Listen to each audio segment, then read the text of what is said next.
कमानीको हद छ। महँगी बढिरहेको बेला सरकारले आम जनतालाई राहत दिन सकेको त छैन नै। यसैबीच स्थानीय व्यापारीहरूले सामानको आफू खुसी मूल्य तोक्न थालेको खबर आउन थालेका छन्। बढ्दो पेट्रोलियम पदार्थको मूल्य नियन्त्रण गर्ने उपाय सरकारले खोजिरहेको बेला रूपन्देहीका व्यापारीहरूले आफू खुसी पेट्रोलियम पदार्थको मूल्य निर्धारण गरेर बिक्री गरेको खबर छ। खुलेआम यसरी लुट भइरहँदा सरकारको कुनै प्रतिक्रिया छैन। स्थानीय सरकारका नेता पनि निर्वाचन प्रतिस्पर्धा गर्न टिकटका लागि नेताको घर धाउन व्यस्त छन्। नमस्कार, यो न्यूज आट टुडे, म तुलसी अरियाल।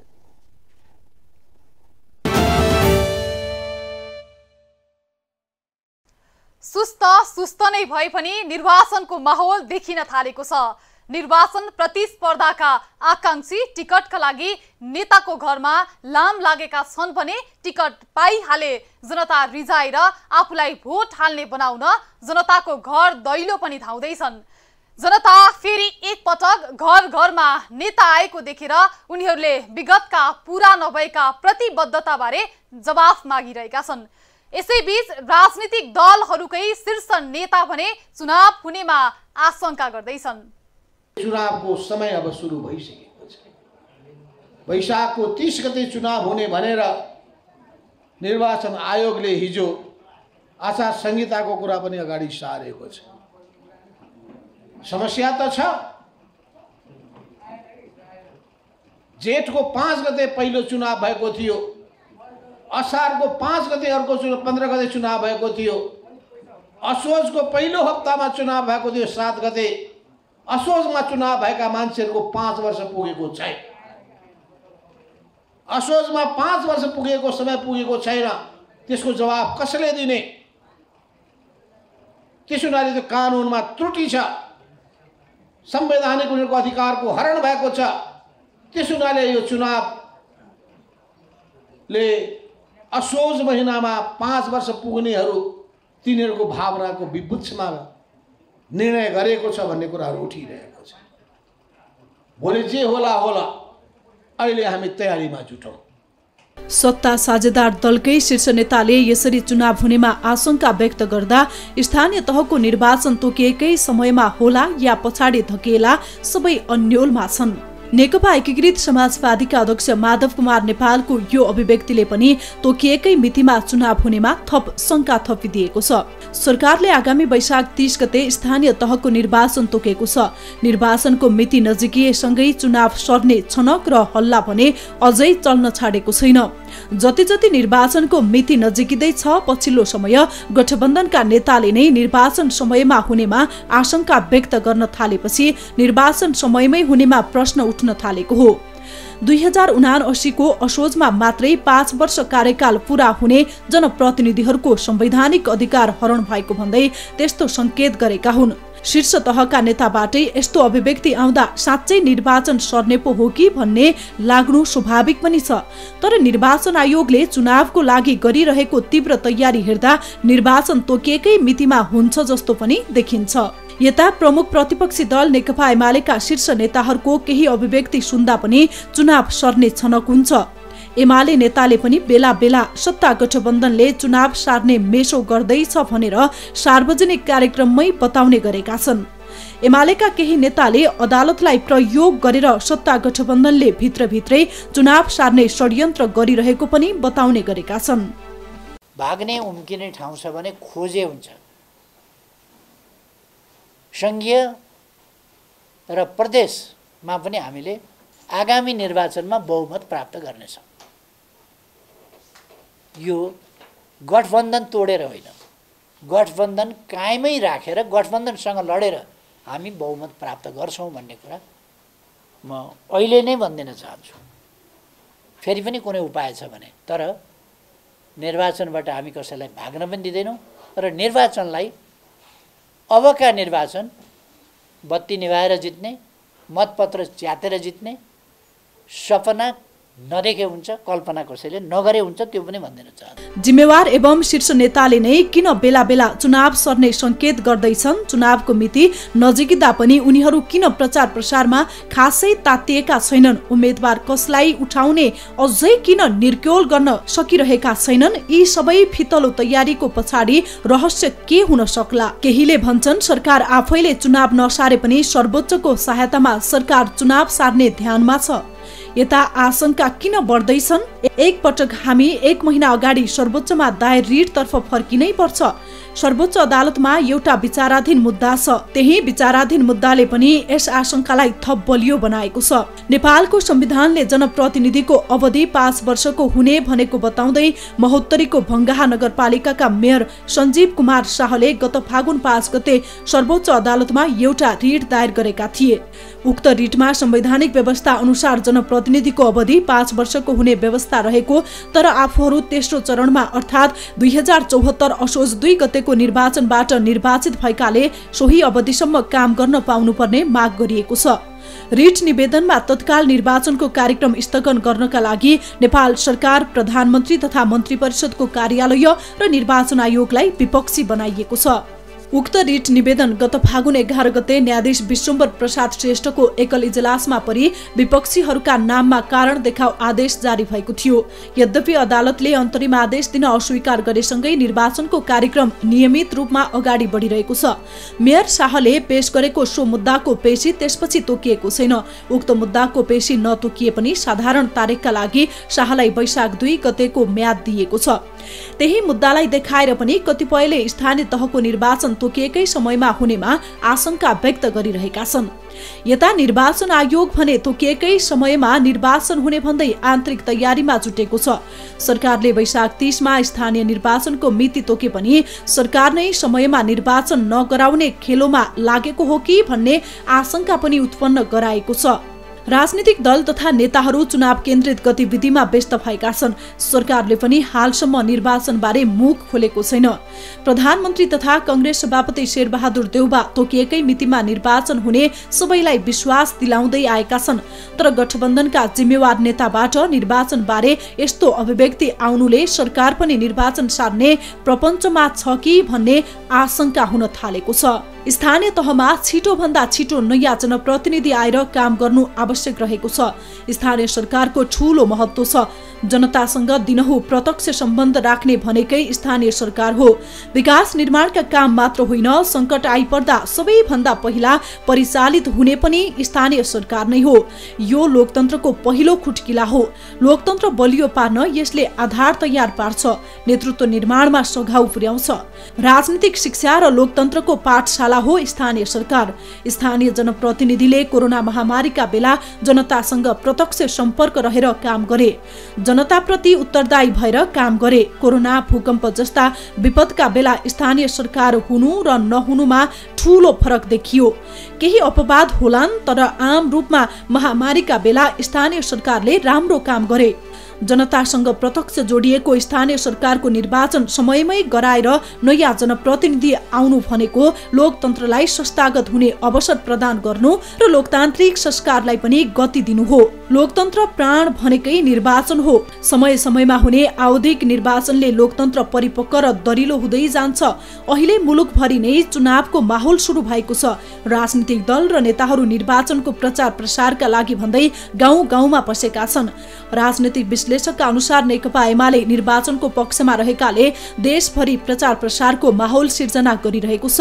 तर सत्तारूढ गठबन्धन भित्र आबद्ध राजनीतिक दलहरूले उल्लेख्य मात्रामा चुनावी तयारी गर्न नसक्दा वैशाख 30 मा हुने निर्वाचन सर्ने संकेत देखिन थालेको हो। संवैधानिक व्यवस्था अनुसार जनप्रतिनिधिले आफ्नो कार्यकाल पूरा गर्न पाउनु पर्ने हो, तर कानून छिद्र देखाएर सत्ता गठबन्धन नै निर्वाचन सार्ने खेलमा लागेको हुन सक्ने विश्लेषकहरूको आकलन पनि छ।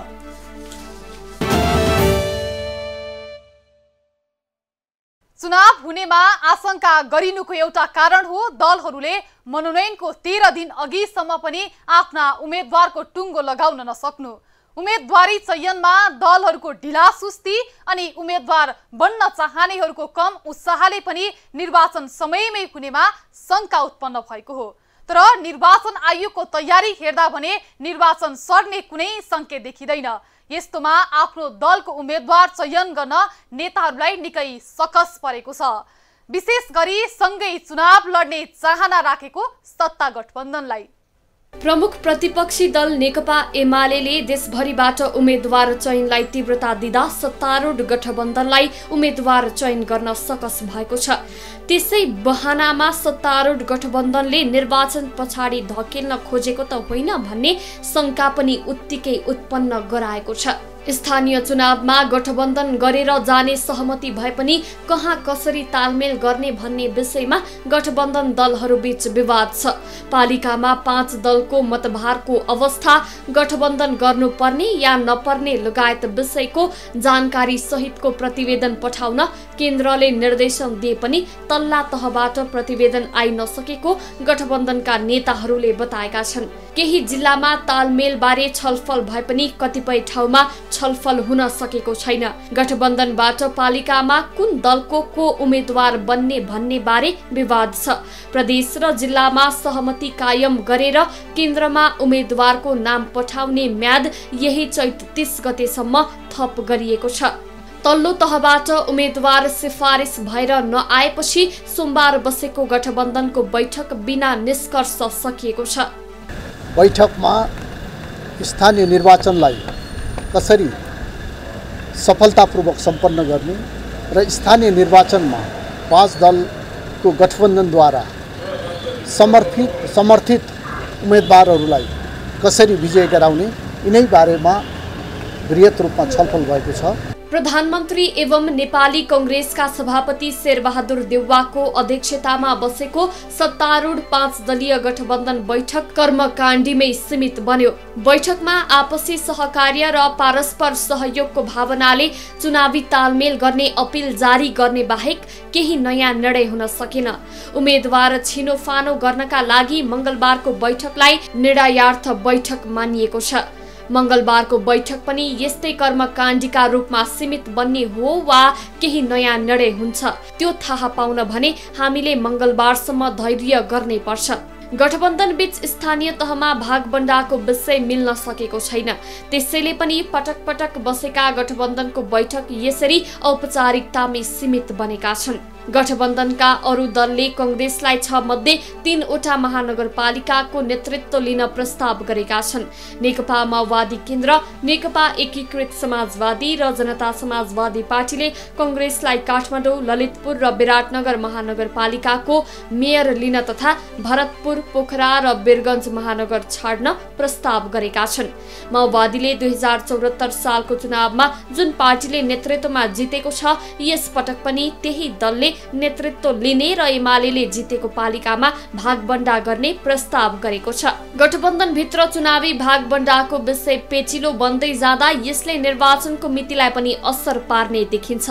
वैशाख 30 गते हुने स्थानीय तहको निर्वाचनका लागि उम्मेदवारको मनोनयन दर्ता गर्न अब 13 दिन मात्रै बाँकी छ। चुनावमा तालमेल गर्ने सैद्धान्तिक सहमति गरिसकेको सत्ता गठबन्धनले कहाँ कसरी तालमेल गर्ने भन्ने बारे टुङ्गो लगाउन सकेको छैन। उम्मेदवार लिएर चुनावी प्रचारमा निस्कने बेला गठबन्धन दलहरू भने उम्मेदवार चयन गर्न नसकेर आन्तरिक विवादमा फसेका छन्। गठबन्धनका शीर्ष नेताहरूले प्रधानमन्त्री शेरबहादुर देउवाको भारत भ्रमण अगावै 7 प्रदेश, 77 जिल्ला र 753 वटै स्थानीय तहमा 5 दलीय गठबन्धनको संयन्त्र गठन गर्ने निर्णय गरेका थिए। 17 चैतको गठबन्धन बैठकले 5 दिनभित्र स्थानीय तहमा 5 दलको मतभारको अवस्था, गठबन्धन गर्नुपर्ने वा नपर्ने लगायत विषयको जानकारी सहितको प्रतिवेदन पठाउन निर्देशन गरेको थियो। तर केन्द्रमा नेताहरूले निर्णय गरेको निर्देशन बमोजिम तल्ला तहले संयन्त्र निर्माण गरेर चुनावी तालमेल बारे छलफल गरेका छैनन्।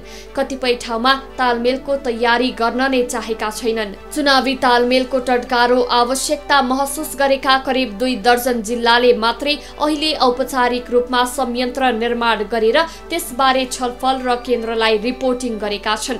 स्थानीय अवस्था र आवश्यकताबारे 5 दिनमा प्रतिवेदन बुझाउन भनेको गठबन्धनले आइतबार 10 दिनमा पनि सबैतिरबाट प्रतिवेदन नआएपछि पुनः समय थप गरेको छ। तर अझै पनि नेताहरू सबै स्थानीय तहमा चुनावी तालमेल गर्ने गरी सहमति बन्ने र प्रतिवेदन आउनेमा ढुक्क छैनन्। स्वार्थपूर्तिका लागि गठबन्धन गरिएको हुँदा गठबन्धन भागबण्डा कसरी मिलाउनेमा नै रुमलिएको राजनीतिक विश्लेषकको बुझाइ छ। कांग्रेसले कम सिट दिन खोज्नु र सत्ता गठबन्धनमा समाहित एकीकृत समाजवादी र माओवादीले धेरै सिटको अपेक्षा गर्दा यो स्थिति बनेको राजनीतिक विश्लेषक हरिहर पोखरेल बताउँछन्। माधव नेपालजीलाई र तपाईको चाहिँ प्रचण्डजीलाई कांग्रेसले आफ्नो झोलीबाट चाहिँ कति सिट दिन्छ भन्ने कुरा हो। उहाँहरूले चाहिँ धेरै सिट खोजिरहनु भएको छ। कांग्रेसले तपाईको धेरै सिट दिन चाहिरहेको छैन। मलाई चाहिँ तपाईहरुले प्रतिगमन भयो भनेर आउनुभएको हो। मलाई तपाईहरुले आफै लिएर गएर चाहिँ सरकारमा राख्नुभएको हो। प्रतिगमन चाहिँ भइरहेको अवस्थामा तपाईहरुले यदि प्रतिगमन हुन नदिने हो भनेदेखि हाम्रा उम्मेदवारलाई सहयोग गर्नुस् भनेर काङ्ग्रेसले भन्न सक्छ। यो स्वाभाविक कुरा हो। उहाँहरू बीच चाहिँ यो गठबन्धन बन्दैन। यदि गठबन्धन बनिहालेछ कुनै स्वार्थमा गएर कुनै पोइन्टमा गएर बनिहालेछ भने पनि यसलाई तपाईको चाहिँ नागरिक तहबाट चाहिँ यसलाई अवज्ञा हुन्छ। हामीले देखिरहेका छौँ विभिन्न जिल्लाका चाहिँ कांग्रेसका मान्छेहरूले यसलाई चाहिँ अवज्ञा गर्ने संकेत गरिरहेका छन्।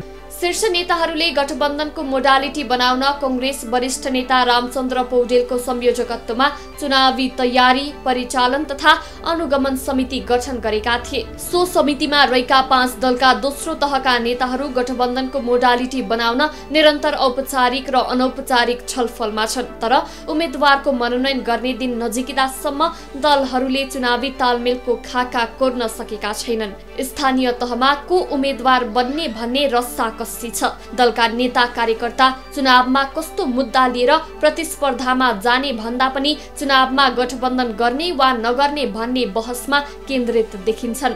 तल्ला तहमा कार्यकर्ता उम्मेदवार बन्न दौडधुप गरिरहेका बेला केन्द्रमा नेताहरूले गठबन्धनका अनेक मोडालिटी माथि छलफल गरिरहेका छन्। तल्ला तहको प्रतिवेदन पनि नआएको र देशभरि गठबन्धन गर्ने वा नगर्ने भन्ने अन्यल सिर्जना भइरहेका बेला गठबन्धनमा रहेका दलहरूले फरक फरक मोडालिटी अघि सारेका छन्। कांग्रेस भित्रै पनि गठबन्धन गर्ने नगर्ने बीच मतभेद हुँदा सत्ता साझेदार दल गठबन्धन चुनावको व्यापक प्रचार प्रसारमा जुट्नु पर्ने समयमा पनि सुस्ताएको छ। दलहरू सुस्त र शान्त रहेको देख्दा चुनावी माहौल अझै तातिसकेको छैन।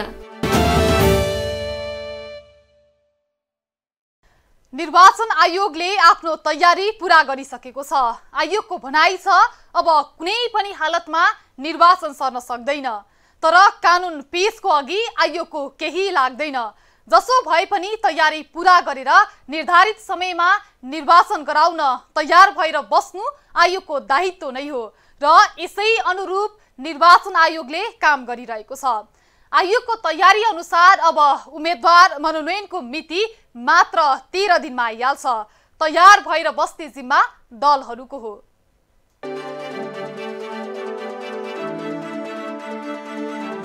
गत चैत 4 गते निर्वाचन आयोगले निर्वाचनको तालिका सार्वजनिक गरिसकेको छ। निर्वाचन आयोगले जारी गरेको निर्वाचन कार्यक्रम अनुसार 2079 साल वैशाख 11 देखि 12 गतेसम्म उम्मेदवारको मनोनयन पत्र दर्ता गर्ने समय तोकेको छ। तर उम्मेदवारको मनोनयन पत्र दर्ता गर्ने दिन आउन मुस्किलले 2 हप्ताको समय पनि छैन। तर राजनीतिक दल अझै कसलाई उम्मेदवार उठाउने विषयमै अड्किएका छन्। एक्लै चुनाव लड्ने दाउमा रहेका दलमा यसको समस्या खासै नदेखिए पनि हालको सत्ता गठबन्धनभित्र यस समस्या निकै जटिल बनेको छ। उनीहरू बीच कुन स्थानीय तहमा कुन दलबाट उम्मेदवार उठाउने यसबारे सहमति जुट्न सकेको छैन। यही सहमतिका लागि पटक पटक गठबन्धनको बैठक पनि बसिरहेको छ। तर सहमति पनि जुट्न सकेको छैन। उता प्रमुख प्रतिपक्ष दल नेकपा एमालेले भटाभट उम्मेदवार टुङ्गो लगाउँदैछ। केही दिन अगाडि स्थानीय निर्वाचनमा कसको पकड होला भनेर सबैको ध्यान केन्द्रित रहेको चितवनको भरतपुर महानगरपालिकामा एमालेले मेयरको उम्मेदवारको टुङ्गो लगाइसकेको छ। भरतपुरमा एमालेले विजय सुवेदीलाई मेयर उम्मेदवार बनाउने निर्णय गरेको छ। अघिल्लो पटक प्रचण्ड पुत्री रेणु दाहालसँग 0 मतले पराजित एमाले उम्मेदवार देवी गेवालीको प्रस्तावमा विजय सुवेदीको नाम टुङ्गो लागेको हो। बागमती प्रदेश सभा सदस्य समेत रहेका सुवेदी चितवनमा इमानदार छवि र विकास प्रेमी नेताका रूपमा चिनिन्छन्।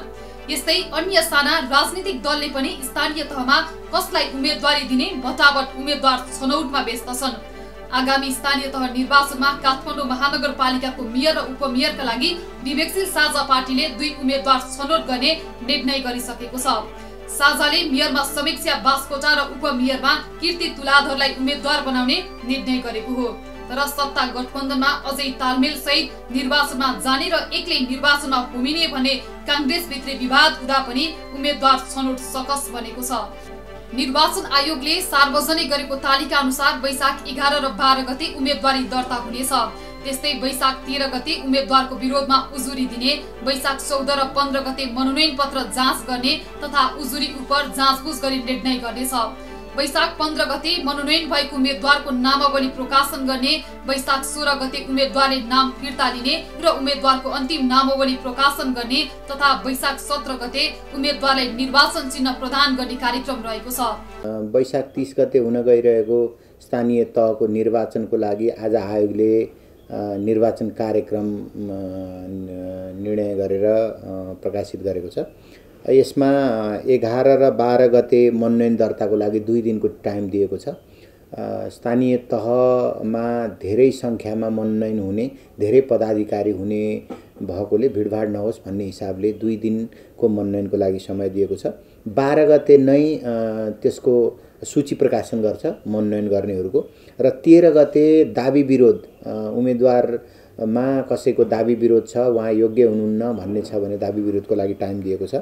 14 र 15 गते त्यो दाबी विरोध उपर निर्वाचन अधिकृतको कार्यालयले जाँचबुझ गरेर नामावली प्रकाशित मनोनयन पत्र गरेर जाँचबुझ गर्छ भने 15 गते साँझ नै जाँचबुझ पश्चातको नामावली उम्मेदवारको नामावली प्रकाशित गर्छ र 16 गते फिर्ता लिने टाइम दिएको छ।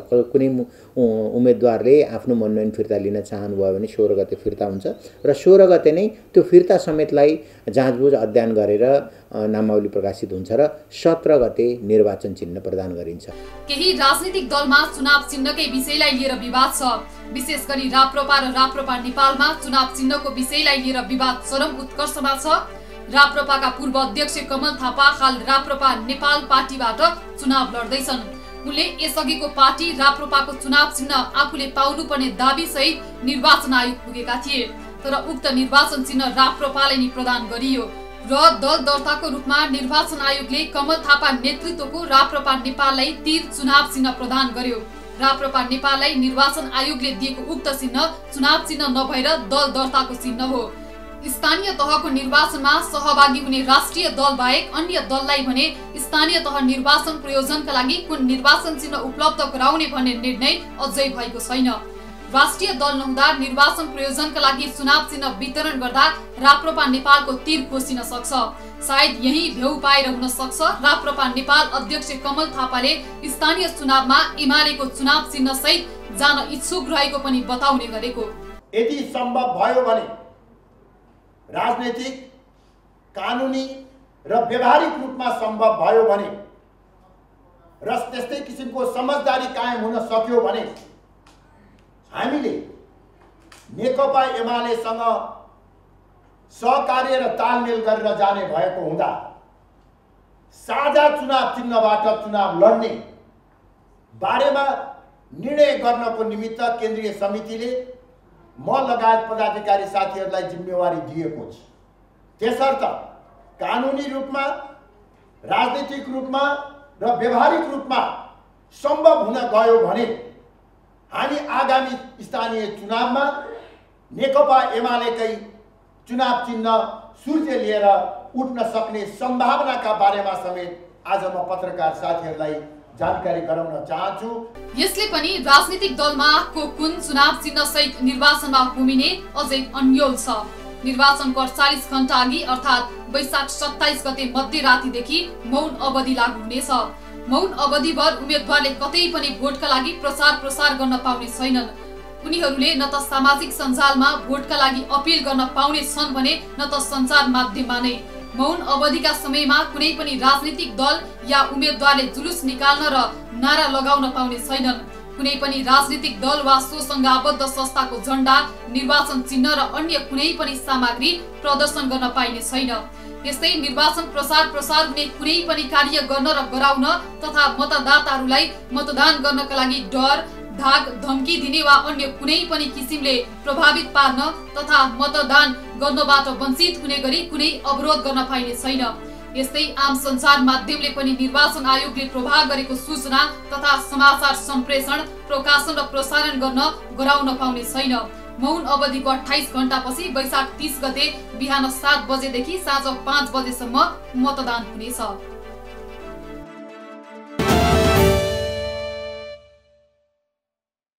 लोकतन्त्रमा निर्वाचन भनेको नियमित प्रक्रिया हो अनि निर्वाचनमा मत हाल्न पाउने जनताको सर्वोच्च अधिकार। 5 वर्षको लागि आफूमाथि शासन गर्ने व्यक्ति चुन्नु अनि सही व्यक्ति चुन्न सक्नु जनताको खुबी हो। त्यसैले त फेरि भन्नै पर्छ, अथाह पैसा खर्च गरेर चुनाव जित्न खोज्ने कुनै पनि उम्मेदवारले जनताको हितमा काम गर्दैन। उसले केवल व्यक्तिगत स्वार्थको लागि काम गर्छ अनि चुनावमा भएको खर्च भर्न भ्रष्टाचार गर्छ। दल जुनसुकै हुन्, पैसा खर्च गर्नेलाई लत्याउनै पर्छ। हस् त, न्युज एट टुडे आजलाई यति नै। हामी सबै बिदा हुन्छौँ। नमस्ते।